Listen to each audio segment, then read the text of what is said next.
బీహార్‌లో అందరికంటే ఈ ఎన్నికల్లో తేజస్వి యాదవా, లాలూ ప్రసాద్ యాదవా లేకపోతే ఇతరత్రా వాళ్ళందరూ కాదు గానీ ఈ అమ్మాయి ఒక అమ్మాయేమో మాస్క్ పెట్టుకుని ఇక తీయను ఎలక్షన్ అయ్యేదాకా గెలిచేదాకా అని చెప్పింది. ఆమె ఓడిపోయింది.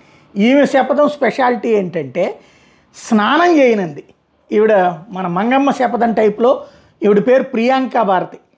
తేజస్వి యాదవ్ ముఖ్యమంత్రి అయ్యే వరకు స్నానం చేయనని 2020లో శపథం చేసింది. పాపం 2020 నుండి 25 దాకా స్నానమే చేయలేదట 5 ఏళ్లుగా. మరి ఎలా బతుకుతుందో తెలియదు, ఏం పూసుకుంటుందో ఏం రాసుకుంటుందో లేకపోతే తుడుచుకుంటుందేమో తెలియదు. ఇప్పుడు మళ్ళీ ఓడిపోయాడు తేజస్వి యాదవ్. ఇప్పుడు ఇక మళ్ళీ స్నానం చేయదు అనుకుంటా. ఇలాంటి వాళ్ళు కూడా ఉంటారన్నమాట. పిచ్చ పతాక స్థాయికి చేరితే ఉంటుంది. అమ్మగారు మళ్ళీ కొంచెం చదువుకోలేదంటే జేఎన్యూ లాంటి సంస్థలో గొప్ప చదువులే చదివింది, పీజీలే చేసింది.